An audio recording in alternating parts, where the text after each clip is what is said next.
Números capítulo 10.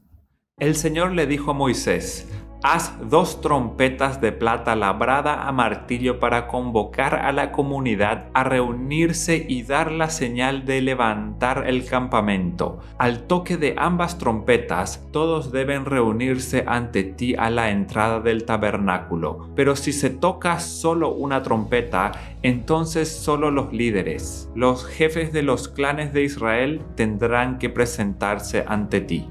Cuando hagas sonar la señal para continuar el viaje, las tribus acampadas en el lado oriental del tabernáculo levantarán el campamento y avanzarán. Cuando hagas sonar la señal por segunda vez, las tribus acampadas en el lago sur la seguirán. Haz sonar toques cortos como señal de ponerse en marcha, pero cuando convoques al pueblo a asamblea, toca las trompetas de manera diferente. Únicamente los sacerdotes, los descendientes de Aarón, podrán tocar las trompetas. Esta es una ley perpetua para ustedes y tendrá que cumplirse de generación en generación. Cuando lleguen a su propia tierra y vayan a la guerra contra sus enemigos que los atacan, darán la alarma con las trompetas. Entonces el Señor su Dios los recordará y los rescatará de sus enemigos. También hagan sonar las trompetas en tiempos de alegría, en sus festivales anuales y al principio de cada mes. Además, toquen las trompetas cuando entreguen las ofrendas quemadas y las ofrendas de paz. Las trompetas le recordarán a su Dios el pacto que hizo con ustedes. Yo soy el Señor su Dios. Durante el segundo año después que Israel saliera de Egipto, el día 20 del segundo mes, la nube se elevó del tabernáculo del pacto. Entonces los israelitas salieron del desierto de Sinaí y viajaron de un lugar a otro hasta que la nube se detuvo en el desierto de Parán. Cuando el pueblo salió por primera vez, siguiendo las instrucciones que el Señor había dado por medio de Moisés, las tropas de Judá iban delante. Estas marchaban detrás de su estandarte, y su jefa era Naasón, hijo de Aminadab. Las siguieron las tropas de la tribu de Isaacar, dirigidas por Natanael, hijo de Suar, y también las tropas de la tribu de Zabulón, dirigidas por Eliab, hijo de Helón. Después se desarmó el tabernáculo, y las siguientes en ponerse en marcha fueron las divisiones gersonitas y meraritas de los levitas, llevando consigo el tabernáculo. Las tropas de Rubén fueron las próximas en salir y marchaban tras su estandarte. Su jefe era Elisur, hijo de Sedur. Las siguieron las tropas de la tribu de Simeón, dirigidas por Selumiel, hijo de Surisadai, y también las tropas de la tribu de Gad, dirigidas por Eliasaf, hijo de Deuel. Luego salió la división coatita de los levitas, que llevaba consigo los objetos sagrados del tabernáculo. El tabernáculo debía estar ya instalado en su nueva ubicación antes de que ellos llegaran al próximo lugar de campamento. Las tropas de Efraín marcharon a continuación, detrás de su estandarte. Su jefa era Elisama, hijo de Amiud. La siguieron las tropas de la tribu de Manasés, dirigida por Gamaliel, hijo de Pedasur, y también las tropas de la tribu de Benjamín, dirigidas por Abidán, hijo de Gedeoní. Las últimas en salir fueron las tropas de Dan, que marchaban tras su estandarte, a la retaguardia de todos los campamentos tribales. Su jefe era Ahiezer, hijo de Amisadai. Se le unieron las tropas de la tribu de Aser, dirigidas por Pagiel, hijo de Ocrán, y también las tropas de la tribu de Neftalí, dirigidas por Ahira, hijo de Enán. En ese orden marchaban los israelitas, división por división. Un día Moisés le dijo a su cuñado Hobab, hijo de Reuel, el madianita: vamos en camino al lugar que el Señor nos prometió, porque Él nos dijo: ya se lo daré a ustedes, ven con nosotros y te trataremos bien, porque el Señor ha prometido maravillosas bendiciones para Israel. No, No iré, respondió Hobab. Debo regresar a mi propia tierra y a mi familia. Por favor, no nos dejes, rogó Moisés. Tú conoces los lugares del desierto donde debemos acampar. Ven, sé nuestro guía. Si vienes con nosotros, compartiremos contigo todas las bendiciones que el Señor nos dará. Así que después de salir del monte del Señor, marcharon por 3 días, y el arca del pacto del Señor iba delante de ellos para indicarles dónde detenerse y descansar. Cada día, mientras continuaban su viaje, la nube del Señor se mantenía en el aire sobre ellos. Siempre que el arca salía, Moisés gritaba: «Levántate, oh Señor, y que se dispersen tus enemigos, que huyan ante ti». Y cuando el arca se ponía en tierra, Moisés decía: «Vuelve, oh Señor, a los incontables millares de Israel».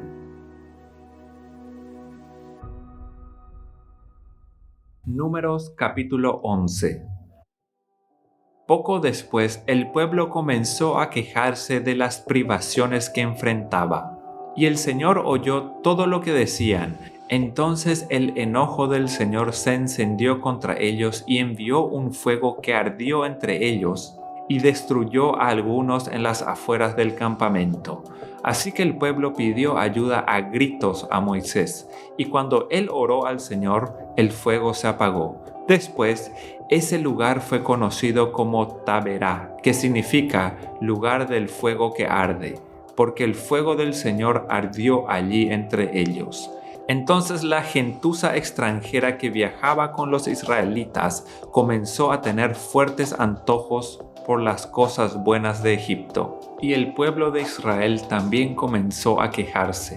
«Oh, si tuviéramos un poco de carne», exclamaban. «¿Cómo nos acordamos del pescado que comíamos gratis en Egipto y teníamos todos los pepinos, los melones, los puerros, las cebollas y los ajos que queríamos? Pero ahora lo único que vemos es este maná. Hasta hemos perdido el apetito».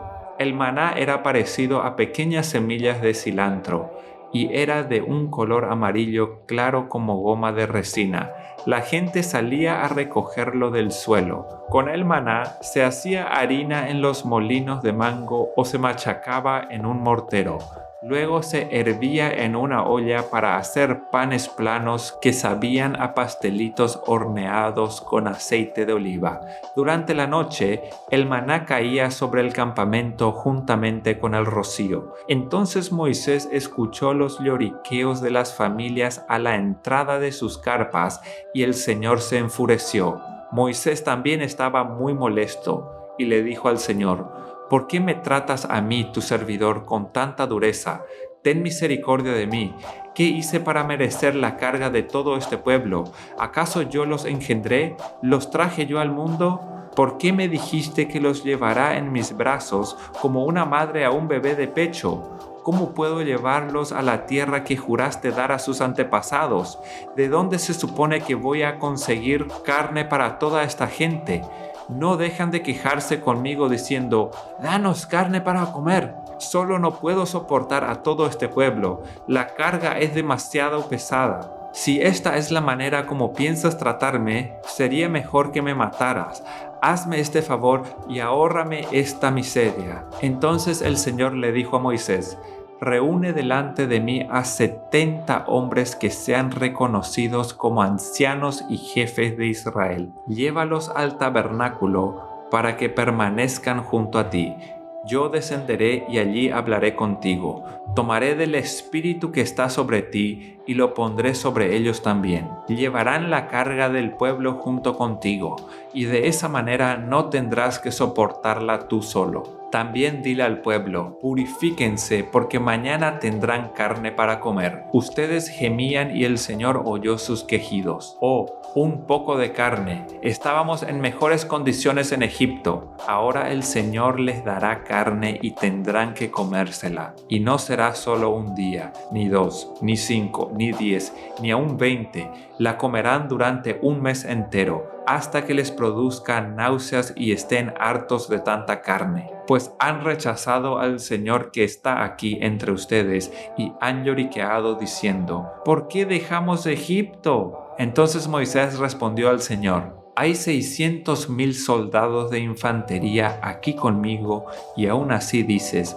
yo les daré carne durante un mes entero. Aunque matáramos a todos nuestros rebaños y manadas, ¿podría eso satisfacerlos? ¿O si pescáramos todos los peces del mar, alcanzaría? Entonces el Señor le dijo a Moisés: ¿acaso mi brazo ha perdido su poder? Ahora verás si mi palabra se cumple o no. Así que Moisés salió y comunicó al pueblo las palabras del Señor, junto a los 70 ancianos, y los colocó alrededor del tabernáculo. Después el Señor descendió en la nube y le habló a Moisés. Entonces le dio a los 70 ancianos del mismo espíritu que estaba sobre Moisés. Y cuando el espíritu se posó sobre ellos, los ancianos profetizaron, pero esto nunca volvió a suceder. Sin embargo, 2 hombres, Eldad y Medad, se habían quedado en el campamento. Ellos estaban incluidos en la lista de los ancianos, pero no se presentaron en el tabernáculo.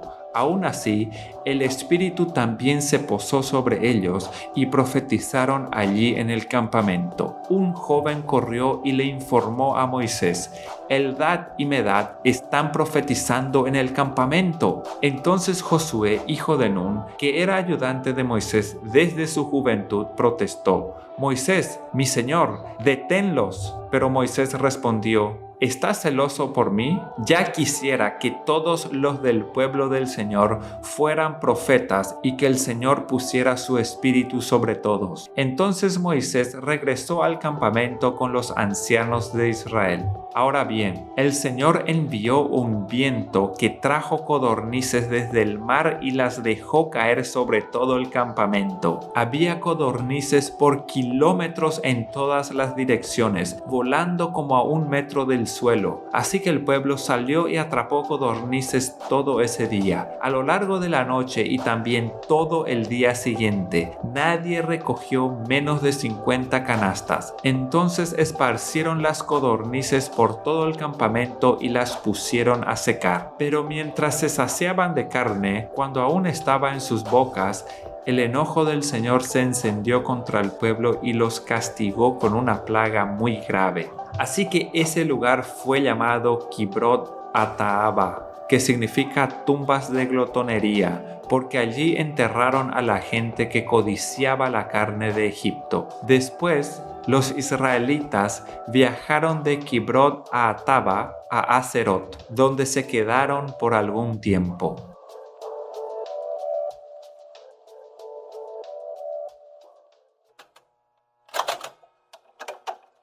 Salmos capítulo 66. Griten alabanzas alegres a Dios, habitantes de toda la tierra, canten de la gloria de su nombre, cuenten al mundo lo glorioso que es Él. Díganle a Dios: qué imponentes son tus obras, tus enemigos se arrastran ante tu gran poder. Todo lo que hay en la tierra te adorará, cantará tus alabanzas, aclamando tu nombre con cánticos gloriosos. Vengan y vean lo que nuestro Dios ha hecho, los imponentes milagros que realiza a favor de la gente. Abrió un camino seco a través del Mar Rojo, y su pueblo cruzó a pie. Allí nos alegraremos en él, pues con su gran poder gobierna para siempre. Observa cada movimiento de las naciones, que ningún rebelde se levante desafiante. Que el mundo entero bendiga a nuestro Dios y cante sus alabanzas a viva voz. Nuestra vida está en sus manos y Él cuida que nuestros pies no tropiecen. Nos pusiste a prueba, oh Dios, nos purificaste como se purifica la plata.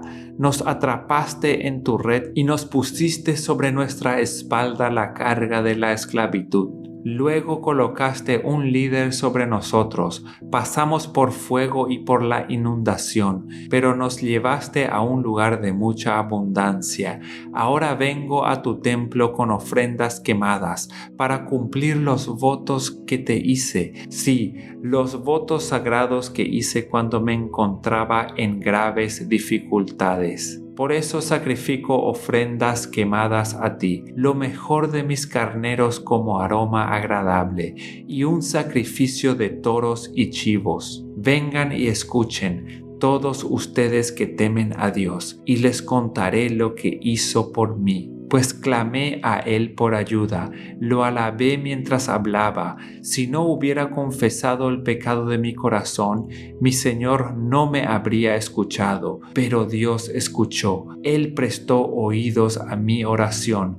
Alaben a Dios, quien no pasó por alto mi oración, ni me quitó su amor inagotable.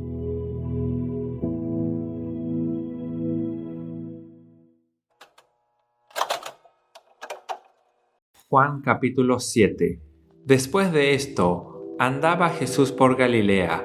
No quería andar por Judea porque los judíos lo buscaban para matarlo. Estaba próxima la fiesta de los tabernáculos de los judíos. Por tanto, le dijeron sus hermanos: Sal de aquí y vete a Judea, para que también tus discípulos vean las obras que haces, porque nadie que procura darse a conocer hace algo en oculto. Puesto que haces estas cosas, manifiéstate al mundo, pues ni aun sus hermanos creían en él. Entonces Jesús les dijo: Mi tiempo no ha llegado todavía, pero el tiempo de ustedes siempre está a la mano.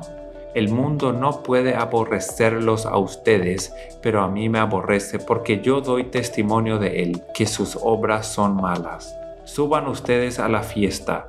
Yo no subo todavía a esta fiesta porque mi tiempo aún no se ha cumplido. Habiendo dicho esto, él se quedó en Galilea. Pero cuando sus hermanos hubieron subido a la fiesta, entonces él también subió, no abiertamente, sino en secreto. Los judíos lo buscaban en la fiesta y decían: ¿Dónde está aquel? Había una gran murmuración acerca de él entre las multitudes. Unos decían: es bueno, pero otros decían: no, sino que engaña a la gente. Sin embargo, nadie hablaba abiertamente de él por miedo de los judíos. Cuando ya había pasado la mitad de la fiesta, subió Jesús al templo y enseñaba. Entonces los judíos se asombraron diciendo: ¿Cómo sabe este de letras sin haber estudiado? Por tanto, Jesús les respondió y dijo: Mi doctrina no es mía, sino de aquel que me envió.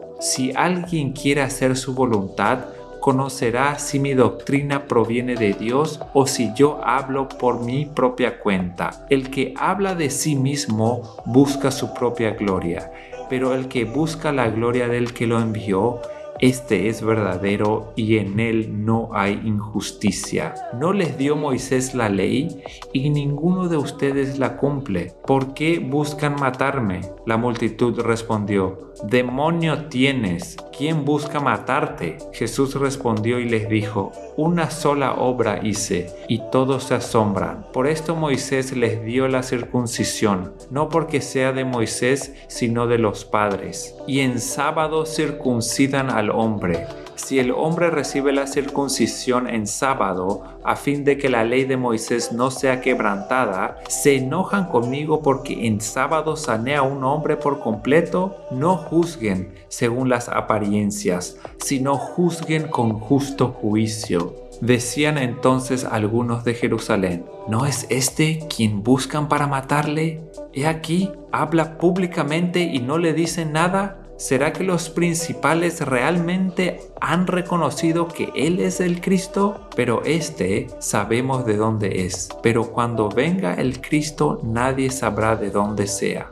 Entonces Jesús alzó la voz en el templo, enseñando y diciendo: A mí me conocen y saben de dónde soy, y yo no he venido por mí mismo. Más bien, el que me envió, a quien ustedes no conocen, es verdadero. yo lo conozco, porque de él provengo y él me envió. Entonces procuraban prenderle, pero nadie puso su mano sobre él porque todavía no había llegado su hora. Muchos del pueblo creyeron en él y decían: cuando venga el Cristo, ¿hará más señales que las que hizo éste? Los fariseos oyeron que la multitud murmuraba estas cosas acerca de él, y los principales sacerdotes y los fariseos enviaron guardias para tomarlo preso. Entonces dijo Jesús: todavía estaré con ustedes un poco de tiempo, luego iré al que me envió, me buscarán y no me hallarán, y a donde yo estaré, ustedes no podrán ir. Entonces los judíos se decían entre sí: ¿a dónde se ha de ir este, que nosotros no lo hallemos? ¿Acaso ha de ir a la dispersión entre los griegos para enseñar a los griegos? ¿Qué significa este dicho que dijo: me buscarán y no me hallarán, y no podrán ir a donde yo estaré? Pero en el último y gran día de la fiesta, Jesús se puso de pie y alzó la voz diciendo: si alguno tiene sed, venga a mí y beba. El que cree en mí, como dice la Escritura, ríos de agua viva correrán de su interior. Esto dijo acerca del Espíritu que habían de recibir los que creyeran en él, pues todavía no había sido dado el Espíritu porque Jesús aún no había sido glorificado. Entonces, cuando algunos de la multitud oyeron estas palabras, decían: verdaderamente, este es el profeta. Otros decían: este es el Cristo. Pero otros decían: ¿no dice la Escritura que el Cristo vendrá de la descendencia de David y de la aldea de Belén, de donde era David? Así que había disensión entre la gente por causa de él. Algunos de ellos querían tomarlo preso, pero ninguno le echó mano. Luego los guardias regresaron a los principales sacerdotes y a los fariseos, y estos les dijeron: ¿por qué no lo trajeron? Los guardias respondieron: nunca habló hombre alguno así. Entonces los fariseos les respondieron: ¿será posible que ustedes también hayan sido engañados? ¿Habrá creído en él alguno de los principales o de los fariseos? Pero esta gente que no conoce la ley es maldita. Nicodemo, el que fue a Jesús al principio y que era uno de ellos, les dijo: ¿juzga nuestra ley a un hombre si primero no se le oye y se entiende qué hace? Le respondieron y dijeron: ¿eres tú también de Galilea? Escudriña y ve que de Galilea no se levanta ningún profeta. Y se fue cada uno a su casa.